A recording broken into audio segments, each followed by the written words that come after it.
시청자 여러분 그리고 장병 여러분 안녕하십니까? 국방뉴스를 전해드립니다. 존재만으로도 적에게 두려움을 주는 국가전략 기동부대 해병대가 창설 66주년을 맞았습니다. 네, 66주년을 맞은 해병대의 임무와 역할 그리고 발전 방향을 오상현 기자가 짚어봤습니다. 1949년 4월 15일 초대사령관 신현준 중령을 비롯한 380여 명의 소수병력으로 출발한 해병대가 창설 66주년을 맞았습니다. 그러나 우리는 어려움을 극복하고 6.25 전쟁, 베트남 전쟁에서 혁혁한 전공을 세웠으면 오늘날 국가와 국민이 가장 신뢰하는 호국충성 해병대로 단단히 발전하였습니다. 특히 2010년 연평도 포격 도발에서 보여준 해병대의 전투 의지는 국민이 가장 신뢰한다는 표현에 근거가 되기에 충분합니다.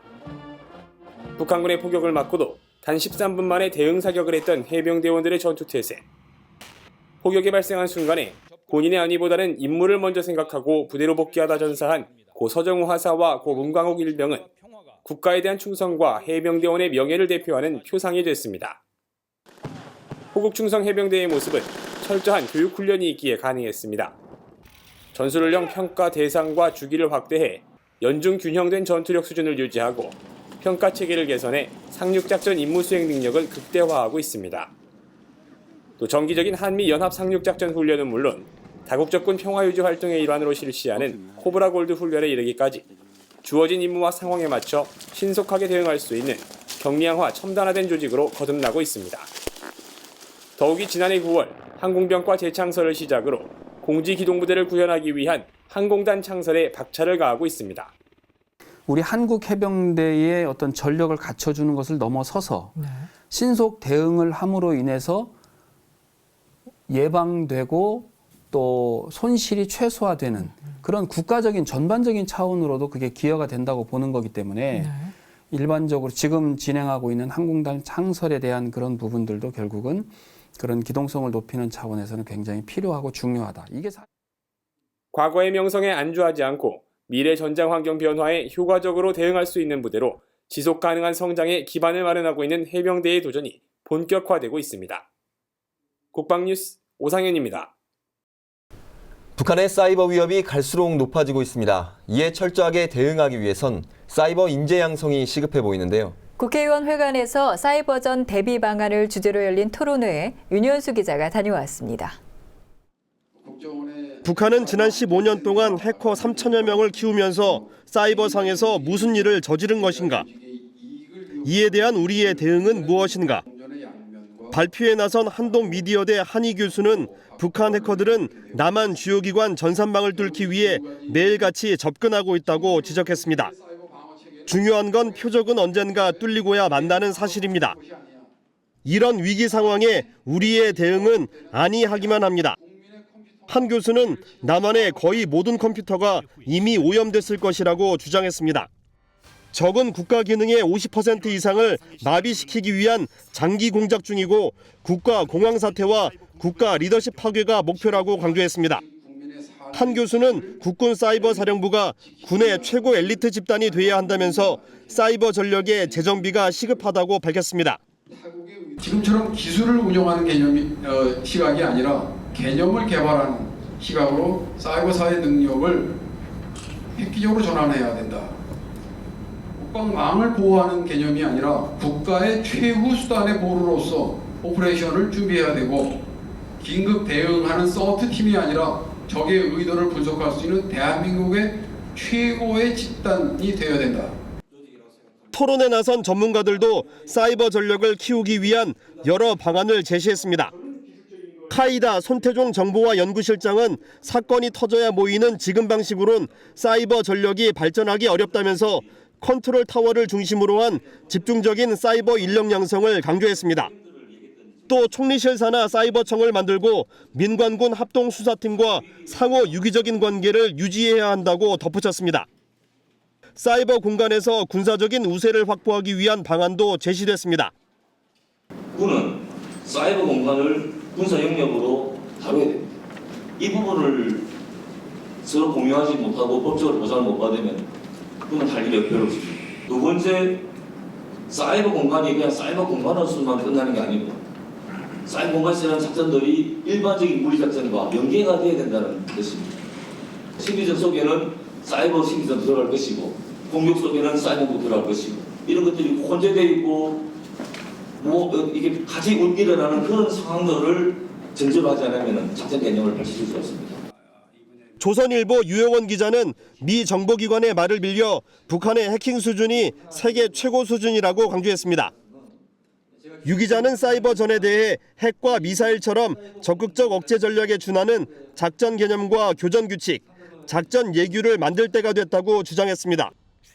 이와 함께 IT 인력을 사이버 예비군으로 양성하고 유사시 사이버 공격을 할 수 있는 공세적인 사이버전 능력을 강화할 필요성을 제기했습니다. 북한이 지금까지 우리 사이버 공격할 때 쓴 이 패가 과연 북한이 정말 그 비장의 무기를 썼겠느냐? 저는 전혀 아니라고 봅니다. 비장의 무기는 감춰두고 있을 것이다. 그럼 이 비장의 무기는 지금까지 북한이 썼던 거에 비해서는 몇 배, 몇십 배 아마 더 큰 그 위력과 이 파괴력을 가지고 있을 거라고 생각이 되는데 그런 점에서 우리가 좀 마음의 자세부터 좀 단단히 할 필요가 있다고 생각이 들고요. IT 전문가들로부터 연일 강조되고 있는 사이버 안보와 사이버전 대비 방안. 국가 안보를 지키기 위한 최선의 대응책이 필요할 것으로 보입니다. 국방뉴스 윤여수입니다. 공군 군수사령부가 보급품 창고 지붕에 태양광 발전소를 만들고 본격 가동에 들어갔습니다. 태양빛을 직접 전기에너지로 바꾸는 방식이라 환경오염 걱정도 덜었습니다. 이혁근 기자의 보도입니다. 공군 군수사령부 창고 지붕에 설치된 태양광 발전소. 대기오염과 폐기물 걱정이 없는 친환경 에너지 설비입니다. 부대는 최근 종합보급창에서 태양광 발전소 준공식을 갖고 본격적인 가동에 들어갔습니다. 지난해 8월 태양광 발전소 건립을 추진한 지 8개월 만입니다. 이날 준공식에는 공군 보급창장과 태양광 발전 설비 관계자 등 총 30여 명이 참석해 공군에 새로운 에너지 시설이 생긴 것을 축하했습니다. 군사령부 종합보급창고 5개 동을 임대받아 2,716kW 규모로 건설되었고 발전 기간은 20년이 되겠습니다. 60억 원이 들어간 태양광 발전소는 별도의 부지 없이 부대 내 보급품 저장 창고 지붕에 설치됐습니다. 하루 전력 생산량은 9,200kW, 연간 337만 kW를 생산하게 되며 이는 4인 가족 720가구가 한 해 동안 사용하는 전력량입니다.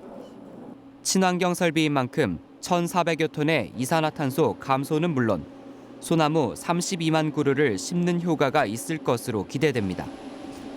환경을 생각하는 신에너지원 활용, 우리 군이 앞장서 실천하고 있습니다. 국방뉴스 이혁근입니다. 제46, 47대 공군사관학교장 이취임식이 14일 공군사관학교 성무문화관에서 열렸습니다. 이날 47대 학교장으로 취임한 박재복 중장은 지휘권을 이양받고 항공우주군을 선도해갈 정예 공군장교 양성에 전력할 것을 다짐했습니다. 박재복 교장은 취임사를 통해 항공우주시대가 요구하는 창의적 으뜸 인재이자 세계를 품는 글로벌 리더 양성을 위해 학교장을 중심으로 각자의 위치에서 최선을 다해달라고 말했습니다. 한편 이날 이임한 제46대 공군사관학교장 김영철 중장은 40여 년의 군생활을 마치고 5월 중 전역할 예정입니다. 한민구 국방부 장관과 정만순 국교원장은 15일 국방부에서 군 장병들의 태권도 수련 활성화를 위한 협약을 체결했습니다. 이날 협약은 태권도 수련 활성화를 통해 군 장병들의 강인한 전투 체력을 유지하기 위해 체결했습니다.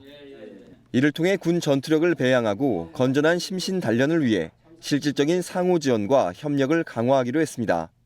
국방부는 국기원이 주관하는 세계 태권도 한마당 대회 등의 군인 선수의 참가 여건을 보장하고 군 태권도 시범단과 군악 의장대 등을 지원하기로 했습니다. 국기원은 군 장병들의 지도심사위원 교육과 연수를 지원하고 품새 등의 기술 보급과 태권도 용품을 지원하기로 했습니다. 국가보훈처는 생계가 어려운 독립유공자 지원과 국외 항일 독립유적의 보존관리 강화를 위해 하나은행, 외환은행과 업무 협약을 체결했습니다. 15일 천안 독립기념관 결의의 집에서 체결된 이번 협약은 하나 외환은행이 광복 70년을 맞아 대한민국 만세 예적금 상품을 출시한 것에 따른 것으로 계좌당 815원의 출연금을 모아 국내외 독립유공자 지원과 해외 독립유적지 보존 등에 사용할 예정입니다. 협약식에는 박승춘 국가보훈처장과 김병호 하나은행장, 김한조 외환은행장, 윤주경 독립기념관장이 참석해 조국 독립을 위해 목숨을 바친 순국선열들의 정신을 되새겼습니다. 박승춘 국가보훈처장은 국민들이 예금 통장을 만들 때도 나라 사랑을 실천하는 계기가 되길 바란다고 전했습니다. 국가보훈처와 하나외환은행은 이번 협약을 계기로 광복 70년 기념사업에 상호 협력을 더욱 강화할 계획입니다. 육군 11 기계화 보병사단이 병영문화혁신의 일환으로 사령부 내에 병영도서관을 개관했습니다. 네, 장병들이 자유롭게 차를 마시며 대화도 나누고 만여 권의 각종 도서를 비치해 책도 읽을 수 있는 소통의 장으로 활용이 됩니다. 김지현 기자입니다. 육군 11 기계화 보병사단이 사령부 내에 북카페를 개관했습니다. 화랑인의 서재로 이름 붙여진 북카페는 지난 4개월간 도서관과 카페 등 건물 공사를 거친 뒤 도서 데이터베이스 구축과 외벽 디자인을 마무리해 완공됐습니다. 과거 간부 식당으로 사용되던 건물을 리모델링해 장병들이 자유롭게 책을 읽고 차도 마실 수 있는 복합 공간으로 재탄생했습니다. 도서와 각종 물품은 국군문화진흥원과 지역민들의 기증을 받고 상급 부대의 지원으로 마련됐습니다. 총 117평의 넓은 규모의 10개의 서가대를 비치하여 만여 권의 도서를 소장하고 있습니다. 사단을 찾는 장병들과 면회객들이 책과 커피를 마시면서 소통과 힐링을 할 수 있는 공간으로 활용할 것이며 사단의 명소가 될 것으로 기대합니다. 외관부터 기존의 병영도서관과 차별화를 꾀했습니다. 서재에 꽂혀있는 책을 형상화한 현관 디자인과 훈민정음 이미지를 차용한 외벽은 사단을 방문하는 면회객과 장병들이 사진을 찍을 수 있는 포토존으로 활용됩니다. 내부엔 장병들이 자유롭게 대화하고 토론하며 차를 마실 수 있는 별도의 공간을 마련했으며 차량 운전병 쉼터와 면회객들의 만남의 장소 역할도 하게 됩니다. 사단 예하 병영도서관의 중심 역할도 맡게 됩니다. 예하 부대에서 신청한 도서를 구매하고 예약과 검색, 대출 서비스도 시작합니다. 부대 인근 홍천도서관과 협조해 분기별로 최신 서적을 기증받고 책 나누기 운동을 통해 최신 베스트셀러 등을 꾸준히 확보할 계획입니다. 한편 장준규 1군 사령관 주관으로 14일 열린 개관식엔 조영진 11사단장을 비롯한 장병들과 국군문화진흥원 관계자, 지역 주민 등이 참석했습니다. 국방뉴스 김지한입니다. 앞서 보신 것처럼 병영문화혁신을 위한 병영도서관은 전군 차원에서 관심을 갖고 추진되는 사업입니다. 이런 가운데 육군 1군 사령부는 최전방 GOP 등 격오지 부대에 독서 카페를 개관하고 있는데요. 최근에는 전군 최초로 1300m 고지 격오지에 독서 카페를 열었다고 합니다. 이로써 1군 지역 격오지 부대 독서 카페는 모두 15곳으로 늘었습니다. 네, 병영 현장의 소식을 장병들이 직접 전해드리는 병영 리포트. 오늘은 육군 1군 사령부 한영구 중위가 1300m 고지 독서 카페 개관 소식을 보내왔습니다. 1288m 산 정상에 처음으로 독서 카페가 개관했습니다. 지난해 10월부터 병영문화혁신을 위해 책 읽는 병영 만들기 운동을 펴고 있는 1야전군 사령부는 강원도 횡성의 11정보통신단 격오지에 독서 카페 15점을 마련하고 기념 행사를 열었습니다. 마땅한 독서 공간도 없고 문화활동도 제한되는 열악한 산 정상에서 책을 편하게 읽을 수 있는 공간이 생겨 장병들은 환영 일색입니다. 충실히 군복무에 임하고 있는 격오지 장병들에게 정서 순화와 인성 함양에 큰 효과를 거둘 수 있게 됐습니다. 아무래도 산 정상에서 근무를 하다 보니 문화활동은 휴가나 외박을 나가야 할 수 있었는데 독서 카페가 생기면서 많은 책을 읽으면서 이제 남은 군 생활을 보람차게 보낼 수 있을 것 같아 기쁩니다.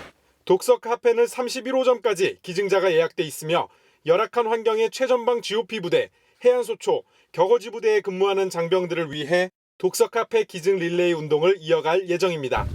국방뉴스 한영구입니다.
다음은 국방 게시판입니다. 육군이 미술을 통해 나라 사랑의 마음을 되새기고 국민과 소통의 장을 마련하기 위해 제5회 대한민국 호국미술대전을 개최합니다. 회화, 서예 등 모두 6개 분야의 작품을 공모하며 예술을 통한 육군과 국민의 만남을 주제로 합니다. 만 16세 이상 국민 누구나 참여 가능하며 이달 15일부터 8월 5일까지 접수합니다. 자세한 내용은 육군 인터넷 홈페이지에서 확인하시기 바랍니다. 해군이 충무공탄신 470주년, 광복 해군 창설 70주년을 맞아 나라사랑 호국음악회를 개최합니다. 이달 28일 저녁 7시 30분 광화문광장 야외 특설무대에서 열리며 식전 행사로 당일 12시부터 네이비룩 페스티벌과 해군 군복체험, 군 장비 전시 등이 진행이 됩니다. 음악회 참석 관련 내용은 해군본부 문화홍보과로 문의하시기 바랍니다. 국방부가 제3회 M&D 아카데미를 개최합니다. 17일 오후 2시 국방부 본관 대회의실에서 열리며 국방부 간부와 직원은 누구나 참석할 수 있습니다. 미래 기후변화가 국가 안보에 미치는 영향에 대해 반기성 기후산업연구소장이 강연하며 기타 콘서트도 함께 진행이 됩니다. 육군본부가 국민권익위원회와 함께 반부패 청년문화 추진을 위한 청년 콘서트를 개최합니다. 17일 오후 3시부터 계룡대 대강당에서 열리며 계룡대 지역 육군 간부는 누구나 참석할 수 있습니다. 청년 판소리와 청년 연극, 청년 편지 토크 등이 진행되며 자세한 내용은 육군본부 감찰과로 문의하시기 바랍니다. 1949년 창설된 해병대가 올해로 창설 66주년을 맞았습니다. 대한민국에서 해병대는 그 존재 자체만으로도 정말 특별한데요. 부대원 모두가 자신이 선택해 입대한 해병의 길, 험난하고 고된 길이었지만 그 길을 함께 가는 전우들이 있기에 앞으로도 무적 해병의 전설은 계속될 것입니다. 국방뉴스를 마칩니다. 시청해주신 여러분 고맙습니다.